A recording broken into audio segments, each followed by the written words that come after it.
P Gannavaram ticket తనకు దక్కకుండా చాలా కుట్రలు జరిగాయని సంచలన ప్రకటన చేశారు మహాసేన రాజేష్. చంద్రబాబుతో సమావేశమైన రాజేష్ పి గన్నవరం టికెట్ తనకు కూడా చెప్పకుండా చంద్రబాబు అనౌన్స్ చేశారన్నారు. కానీ రాకుండా చేయడానికి చాలా ప్రయత్నాలు జరిగాయని చెప్పారు. ఎన్ని ఇబ్బందులు ఎదురైనా చివరి వరకు చంద్రబాబు కోసం పనిచేస్తానని చెప్పారు ఆయన.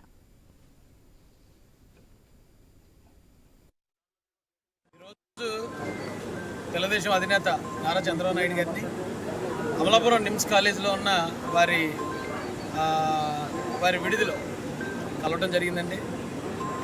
ఆయనతో ఇప్పుడు మేము చేయాల్సిన కార్యక్రమాలు ఏంటనే దాని గురించి అడగటం, ప్రోగ్రాం తీసుకోవడం జరిగింది.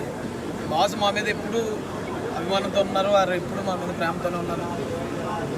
ఆ పార్టీలోకి వచ్చి అతి కొద్ది కాలం అయినా సరే వారు మా మీద చూపించే ప్రేమాభిమానాలని మేము మర్చిపోలేక మాకు ఎన్ని ఒడిదుడుకులు ఎదురైనా సరే నారా చంద్రబాబు నాయుడు గారి కోసం ఖచ్చితంగా ఆయన సీఎం చేసుకుంటేనే రాష్ట్రం బాగుపడుతుందని, ఎన్ని ఇబ్బందులు ఎదురైనా చివరికి ప్రాణాలు పోయినా సరే ఆయన కోసం పనిచేయాలనే ఉద్దేశంతో